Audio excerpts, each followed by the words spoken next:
नमस्कार, नियमित कार्यक्रम 6 प्रश्नमा यहाँलाई स्वागत छ। म राजीव खत्री। संविधान सभाबाट 2072 असोज 3 मा जारी संविधानलाई दलहरूले विश्वकै उत्कृष्ट संविधानको रूपमा चर्चा गरेका थिए। तर उक्त संविधानका प्रावधानहरू 7 वर्षको अवधिमा पटक पटक दलहरूले उल्लङ्घन गरे। यसरी संविधान उल्लङ्घन गर्दा न उनीहरूमाथि कुनै अभियोग लाग्यो न त देशको शासन व्यवस्था नै स्थिर भयो। लामो सङ्घर्षपछि जारी संविधान कार्यान्वयनका विषयमा अहिले दलहरूबीच मत एकता छैन। संविधान सभाबाट जारी र 7 वर्ष पार गरिसकेको संविधानको कार्यान्वयन, यसका अपूर्णता र पुनरावलोकन तथा संविधानमा कहाँ कहाँ कमजोरी रह्यो भन्ने बारे आज हामी कुराकानी गर्दैछौँ। हामीसँग हुनुहुन्छ वरिष्ठ अधिवक्ता, संविधान मस्यौदा समितिका सदस्य, जो संविधान सभाका सदस्य समेत भइसक्नुभएका संवैधानिक कानुनका विज्ञ खेमलाल देवकोटा आज हामीसँग हुनुहुन्छ। यहाँलाई कार्यक्रममा स्वागत छ। धन्यवाद। आराम हुनुहुन्छ? ठिक छ। संविधान सभाबाट जारी भएको संविधानको कार्यान्वयनको अवस्था र अहिले यो 7 वर्षको अवस्थालाई यहाँले कसरी समीक्षा गर्नुहुन्छ? सबभन्दा पहिला त संविधान दिवसको अवसरमा हार्दिक शुभकामना व्यक्त गर्न चाहन्छु। संविधान सभाबाट संविधान बनेको 7 वर्ष पार भएको छ। यो 7 वर्षको अवधि चाहिँ संविधान कार्यान्वयनको दृष्टिकोणबाट हेर्दा मिश्रित प्रकारको देखियो भन्छु म। संविधान बमोजिम पहिलो चरणको निर्वाचन र स्थानीय तहको त दोस्रो अवधिको निर्वाचन पनि सम्पन्न भयो। मूलभूत रूपमा संविधानले सिर्जना गरेका सबै संरचनाहरू, 3 तहको संरचना, सङ्घीय संरचनाहरू आफ्नो ठाउँमा कार्यान्वयनमा आए। संविधान बमोजिमका अरू अङ्गहरू पनि गठन भएर तिनले पनि काम कारबाही गरिरहेकै छन्।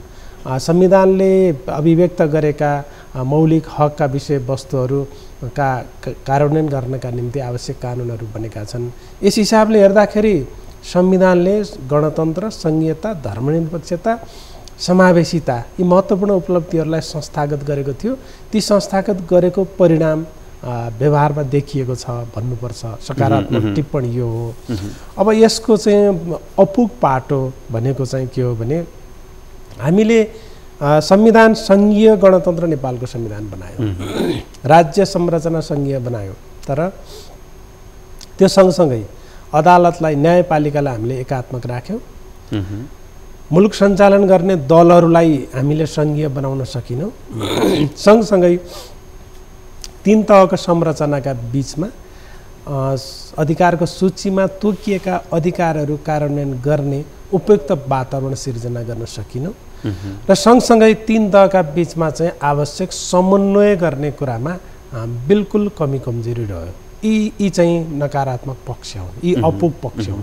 यी अपुग पक्षले चाहिँ संविधानको कार्यान्वयनका विषयमा कहीँ न कहीँ यसले चाहिँ समस्या सिर्जना गर्यो भने। संविधान आफैमा यो साधन हो, साध्य त होइन। तर पनि अब यसका कतिपय कुराहरू परिवर्तन होला, समय सापेक्ष यो बन्दै पनि जाला। तर व्यवस्था परिवर्तनपछि जनजीविकामा कति परिवर्तन आयो, आम जनताको चुलोमा कस्तो परिवर्तन ल्यायो भन्ने कोणबाट त हेरिन्छ नै। जनताले अनुभूत गर्ने कुरा पनि त्यही नै हो। त्यो कोणबाट हेरियो भने एकदमै त्यो कोणबाट हेर्दाखेरि हामीले व्यवस्था बदल्यौँ, जनताको अवस्था बदल्न सकेका छैन। संविधानले मुलुकको, समाजको उपरि संरचना चाहिँ बदल्यो, तर आधार बदलेको छैन। त्यसकारण यसरी हेर्दाखेरि चाहिँ जनताको जीवनमा यसले के रूपान्तरण ल्यायो, व्यक्तिगत रूपमा जनताको जीवनमा यसले रूपान्तरण ल्यायो त भनेर भन्दाखेरि यसको जवाब सकारात्मक पाइँदैन। तर सँगसँगै यसले कमसेकम जग के बसाल्यो भने हरेक संरचनाहरू समावेशी हुन जरुरी छ। संविधानले बाध्य बनायो। ती समावेशी संरचनामा मुलुकको, समाजको संरचना बमोजिमको प्रतिनिधित्व भएको छ। त्यो प्रतिनिधित्वले तत्त एजेन्डाहरूलाई सम्बोधन गर्नका निम्ति आधार तयार गरेको छ भनेर भन्नुपर्छ। सङ्घीय संरचना छन्। हिजो एक ठाउँबाट एकात्मक शासन चल्थ्यो, आज 761 ठाउँबाट कानुन बन्छन्, 761 ठाउँबाट बजेट बन्छ। ती बजेटमा जनताको पहुँच अनि त्यसपछि सर्वसाधारणको पनि पहुँच देखिएको छ। त्यसले चाहिँ बिस्तारै जीवन परिवर्तनका निम्ति त्यसले चाहिँ काम गरेकै छ भनेर भन्नुपर्छ।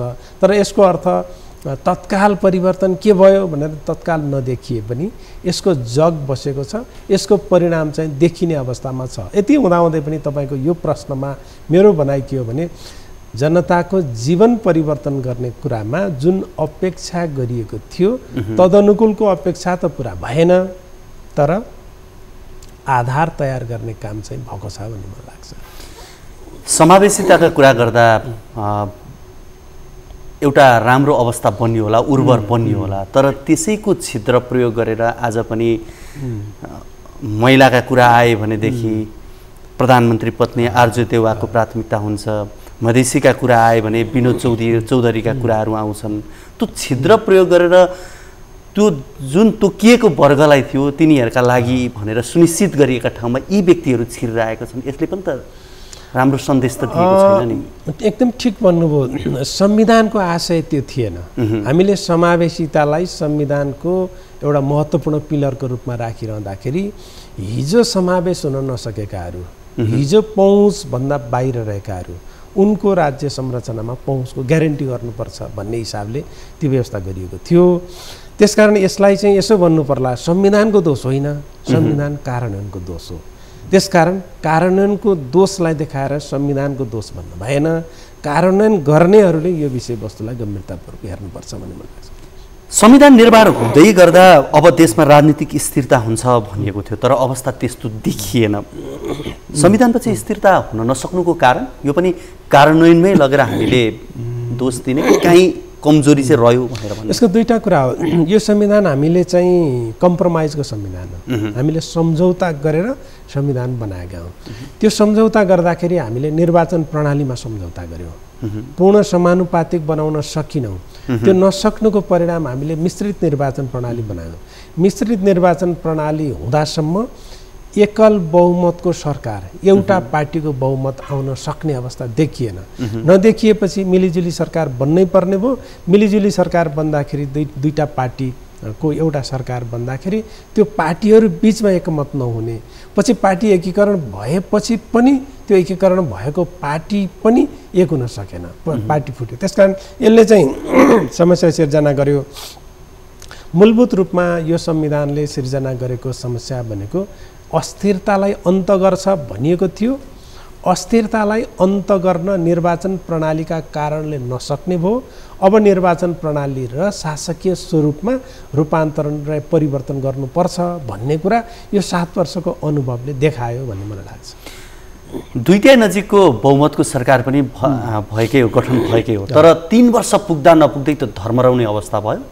सरकार विघटन भयो, नयाँ सरकार बन्यो, फेरि संसद अवरुद्धमै लामो समय गुज्रियो। यो कुरा संविधान बनाउँदै गर्दा यो अवस्था होला भनेर कल्पना गरिएको थियो।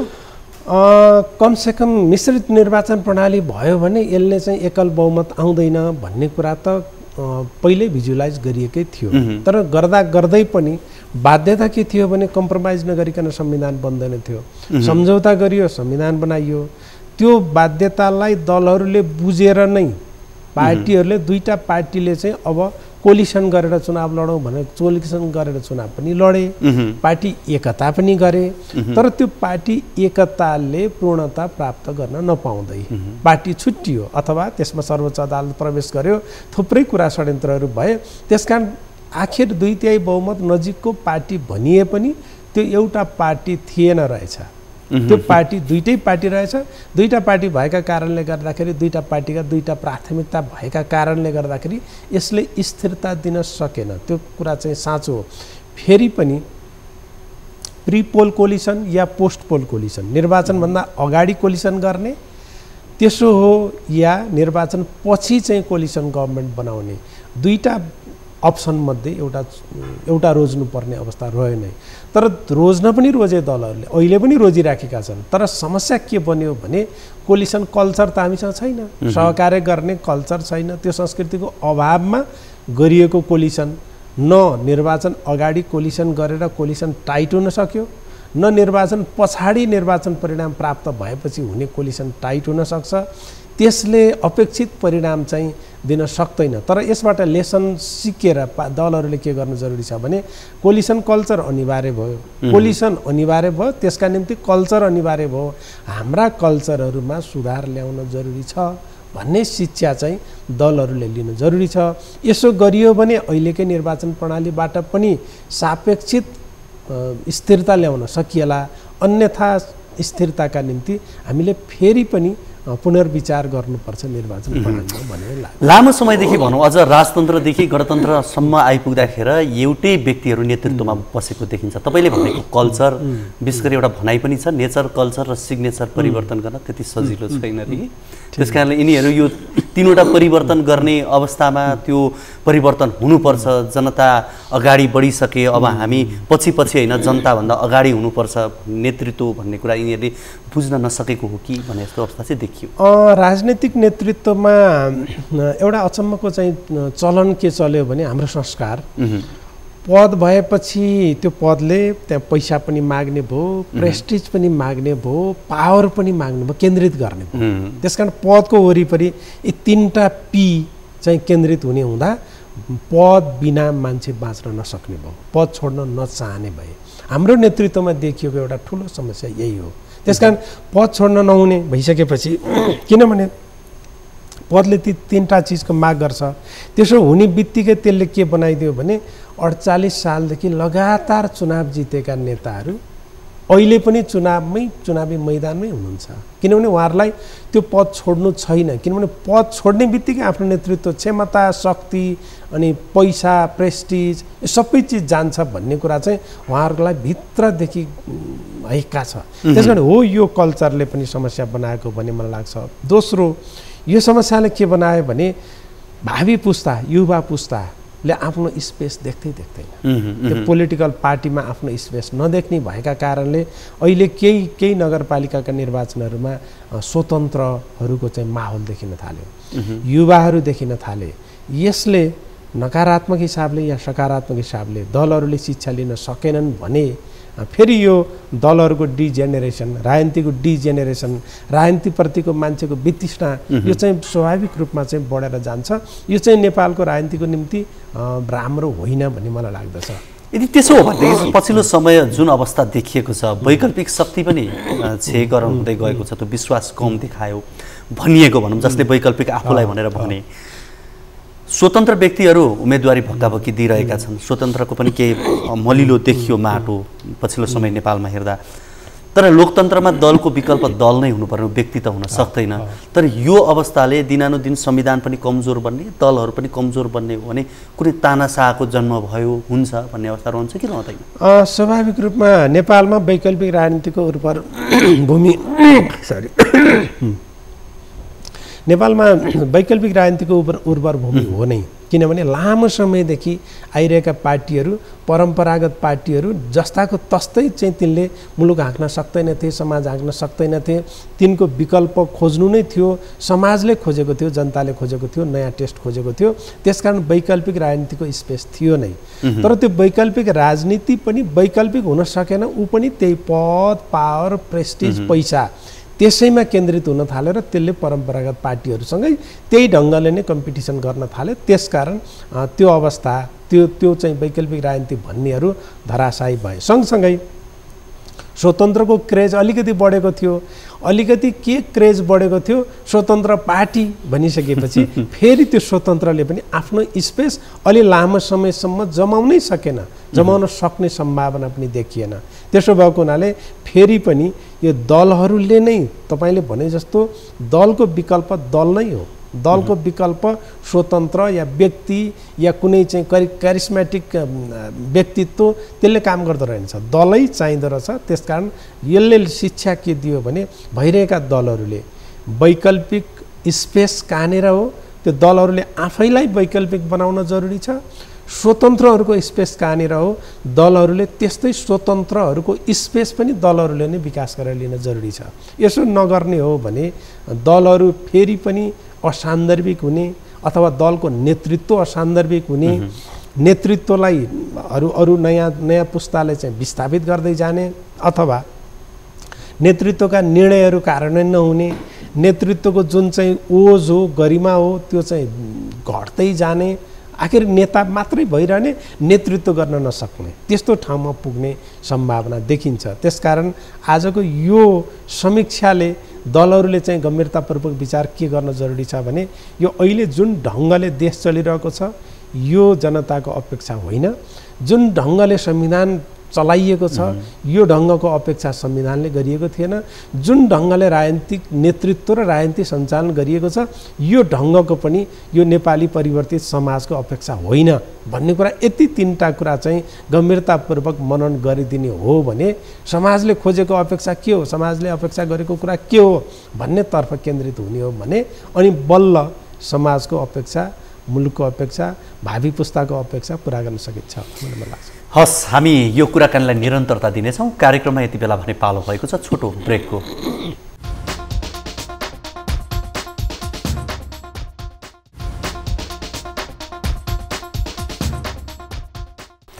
कार्यक्रम 6 प्रश्नमा यहाँहरूलाई फेरि पनि स्वागत छ। आज हामी संविधान दिवसको सन्दर्भमा रहेर कुराकानी गर्दैछौँ। हामीसँग हुनुहुन्छ वरिष्ठ अधिवक्ता एवं संवैधानिक कानुनका विज्ञ खिमलाल देवकोटा। यहाँलाई फेरि पनि कार्यक्रममा स्वागत छ। हामीले 2004 सालदेखि संविधान बनाउँदै आयौँ र 2072 सालमा संविधान सभाबाट संविधान बनायौँ। तर अहिले संविधान मैले लेखेको हो, मैले भनेको नै अन्तिम सत्य हो भनेर व्याख्या गर्ने गरेको पनि देखिन्छ। संविधानमाथि यसरी टिप्पणी हुनु या कुनै विशेष परिस्थितिमा फरक तरिकाले आफ्ना बुझाइहरू प्रस्तुत गर्नु कतिको जायज हुन्छ? वास्तवमा हाम्रो दुईटा समस्या रह्यो भन्छु। एउटा त हामीले एक दशकमा एउटा संविधानको दरले 7 दशकमा 7वटा संविधान ल्यायो, यो 7औं संविधान हो। त्यसो भएको हुनाले समयअनुसार फरक चाहिँ दृष्टिकोणहरू आउने स्वाभाविक हो। दोस्रो कुरा, हामीले पहिलो संविधान सभामा व्याख्यात्मक टिप्पणी राखेका थियौँ, दोस्रो संविधान सभामा आएर त्यो व्याख्यात्मक टिप्पणी उड्यो। त्यसो भएको हुनाले व्याख्यात्मक टिप्पणीमा के थियो भनेर हेर्न सकिने अवस्था भएन। व्याख्यात्मक टिप्पणी भइदिएको भए व्याख्यात्मक टिप्पणीले के भन्छ त्यो हेरौँ भन्ने हुन्थ्यो, त्यो अवसर हामीलाई रहेन। दोस्रो, हाम्रो सर्वोच्च अदालतले व्याख्या गर्दाखेरि संवैधानिक मान्यता, सिद्धान्त, आदर्शका आधारमा व्याख्या गर्ने त्यो मेच्योर्ड सर्वोच्च अदालत हामीसँग रहिदिएन। अहिले भन्नै पर्छ, सर्वोच्च अदालतका न्यायाधीशहरूले आफ्नो बेन्चमा पढ्दा जे देख्यो त्यही गरिदिने त्यो स्तर चाहिँ घटेर गयो। त्यसले गर्दाखेरि पनि संविधान यो हो कि त्यो हो, संविधानले भन्न खोजेको यो हो कि त्यो हो भन्ने समस्या आइपर्यो। त्यसो भएको हुनाले हामीले यसलाई कम्तीमा अब करेक्सन गर्ने तरिका के त भन्दाखेरि संविधानको व्याख्यात्मक टिप्पणी हिजो पहिलो संविधान सभामा के भनिएको थियो त्यसलाई औपचारिकता दिने कुरा। दोस्रो, सर्वोच्च अदालतले आफ्नो मेच्युरिटी कायम गर्ने संवैधानिक इजलास छ, त्यो संवैधानिक इजलासले सामान्य इजलास जस्तो होइन, संवैधानिक इजलासकै हिसाबले संविधानको व्याख्या गर्ने हिसाबले त्यो व्याख्या कालान्तरसम्म पनि कायम रहन सक्ने हिसाबले व्याख्या गर्नु पर्यो। तेस्रो, इमान्दारिता, राजनीतिक स्वार्थका हिसाबले आफू त्यहीँ भएको, आफू सत्तामा भएको बेला एउटा देख्ने, सत्ताभन्दा बाहिर रहेको बेला अर्को देख्ने, जुन चाहिँ यो राजनीतिक खालको एउटा बेइमानी देखिन थालेको छ, यो चिजमा चाहिँ कमी आउनुपर्छ भन्ने मलाई लाग्छ। तपाईँले भने जस्तै संवैधानिक इजलासबाटै भएका कतिपय निर्णयहरू भनौँ, फैसलाहरू भनौँ, या केपी शर्मा ओलीले संविधानलाई उल्लङ्घन गरेको भनौँ, त्यो अवस्थामा उल्लङ्घन गरिसकेपछि संवैधानिक इजलासबाटै त्यो फैसला भयो। तर आज पनि एमाले भन्ने भनेको अदालतबाट स्थापित सरकार, बनाइएको सरकार भनेर गोजपेज गरिरहन्छ। यो त व्याख्या गर्ने निकायमाथि पनि त अहिलेसम्म प्रश्नै उठिरहेको। यसको बडा अचम्मको कुरा छ, तपाईँले ठिक कुरा उठाउनुभयो। केपी शर्मा ओलीले संसद विघटन जो गर्नुभयो, दुई पटक गर्नुभयो, त्यो संविधानमा कहीँ पनि थिएन। त्यसकारण यो संविधान विरुद्धको अपराध हो भनेर मैले सुरुमै भनेको थिएँ, त्यो कुरा स्थापित हुन सकेन। दोस्रो, केपी शर्मा ओलीले नै प्रधानमन्त्री भएको बेला विघटन गर्ने बेलामा विघटन लगत्तै उहाँले आफ्ना सहकर्मीहरूलाई के भन्नुभएको थियो भने मैले सेटिङ गरिसकेको छु सर्वोच्च अदालतमा, त्यसकारण यो चाहिँ विघटन सदर हुन्छ, तपाईँहरू चिन्ता नगर्नुहोस् भन्नुभएको थियो। तर त्यस्तो चिज हुन सकेन। नभएपछि संविधानमा हुँदै नभएको कुरा सेटिङका भरमा विघटन सदर गराउन सकिने थिएन। चोलेन्द्र शमशेरले पनि उहाँले त स्वीकारै गर्नुभयो बयान दिने बेलामा, मैले यसलाई सदर गराउन सकिनँ। त्यसकारण हामी 5 जनालाई महाभियोग लगाइयोस् भनेर हात जोडे भन्नुभयो।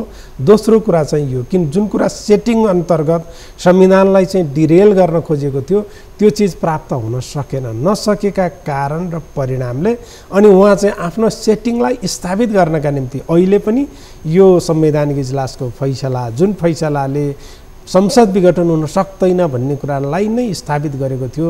त्यो कुरा उहाँलाई चित्त बुझिराखेका छैन। त्यसो भएको हुनाले उहाँले परमादेशी सरकार भने गरिरहनु भएको छ।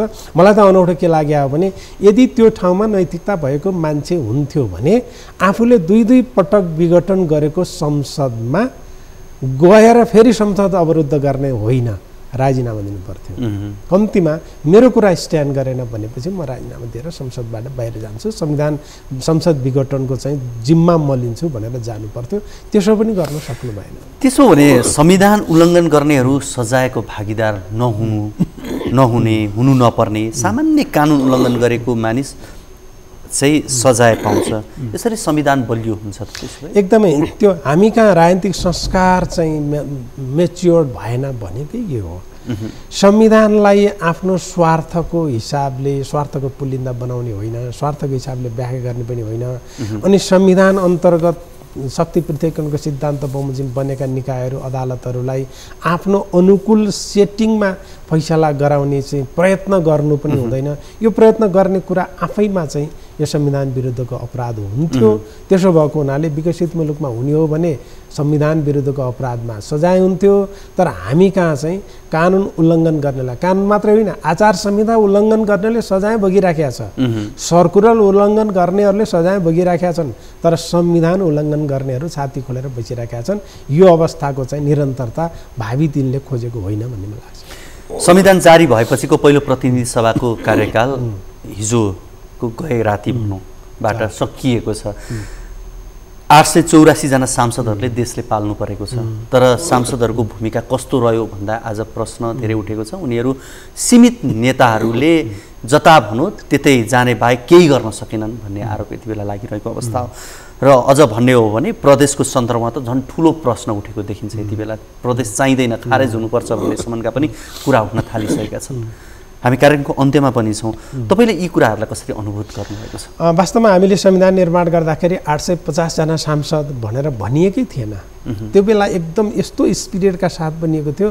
कम्तीमा यो 601 त हुँदै होइन, 300 भन्दा घटी हुने गरी बनाऊ भनिएको थियो। त्यो पनि कम्प्रोमाइज गर्नुपर्दा त्यो सङ्ख्या पुग्यो भन्ने मलाई लाग्छ। एक सङ्ख्याको हिसाबले त्यसले पनि एउटा विकृति, प्रदेश संहिता विरुद्धको चाहिँ आवाज उठिरहेको छ। दोस्रो, यो टोटल 5 वर्षको अवधिमा यो सङ्घीय संसदले जम्मा 95 वटा कानुन पास गरेछ 5 वर्षको अवधिमा। भनेपछि यही पर्फर्मेन्स चाहिँ खोजिएको थिएन। संसदहरूको, सांसदहरूको पर्फर्मेन्स योभन्दा अलि उच्च ढङ्गको भइदियो हुन्थ्यो भनिएको थियो। तेस्रो कुरा, प्रदेशहरूले सङ्घको नक्कल गर्ने, स्थानीय तह चाहिँ हिजोकै गाविस र नगरपालिकाको नक्कल गरेका कारणले संविधान बमोजिमको सङ्घीय संरचनाको र राज्य शक्तिको प्रयोग गर्ने हैसियतका यी संरचनाहरू चल्न नसक्दाखेरि संविधान विरुद्ध, संहिता विरुद्ध यी आवाजहरू आएका मात्रै हुन्। यी व्यवहारका, क्रियाकलापका दोष हुन्, संविधान र संरचनाको दोष होइनन् भन्ने मलाई लाग्छ। मैले हुन त कार्यक्रममा अन्त्य भनिसकिरहेको थिएँ। अब यो मङ्सिर 4 गते पछाडिको राजनीतिक कोर्स कस्तो होला, के अनुमान गर्न सकिन्छ? फरक अवस्था बन्न सक्ने देखिन्छ? मेरो विचारमा फेरि पनि यो कोलिसन गभर्मेन्ट नै बन्ने देखियो। 2 या 3 दलको सरकार बन्ने, अनि फेरि पनि स्थिरताका निम्ति राजनीतिक दलहरूले मेच्युरिटी प्राप्त नगर्ने हो भने, राजनीतिक दलले अलि परिपक्वपन अवलम्बन नगर्ने हो र स्वार्थको चाहिँ बन्दी भइराख्ने हो भने अस्थिरतालाई विदा गर्न सकिँदैन। त्यसकारण अबको निर्वाचनपछि राजनीतिक दलहरूले अस्थिरतालाई विदा गर्ने गरी आफ्नो नेतृत्व क्षमतामा अलि परिपक्वता ल्याउन जरुरी छ भन्ने मलाई लाग्छ। हस्, यहाँको यो महत्त्वपूर्ण समय र संवादको लागि यहाँलाई धेरै धेरै धन्यवाद। हस्, धन्यवाद। यहाँलाई पनि महत्त्वपूर्ण विषयमा मेरा विचारहरू राख्ने अवसर दिनुभयो, त्यसका लागि धन्यवाद छ। दर्शकवृन्द, हामीसँग हुनुहुन्थ्यो वरिष्ठ अधिवक्ता एवं संवैधानिक कानुनका विज्ञ खिमलाल देवकोटा। आजको कार्यक्रमको निर्धारित समय सकिसकेको छ। भोलिको कार्यक्रममा हामी अन्य अतिथिसँगको कुराकानी सहित उपस्थित हुने नै छौँ। तबसम्मको लागि बिदा दिनुहोस्। हवस् त, नमस्ते।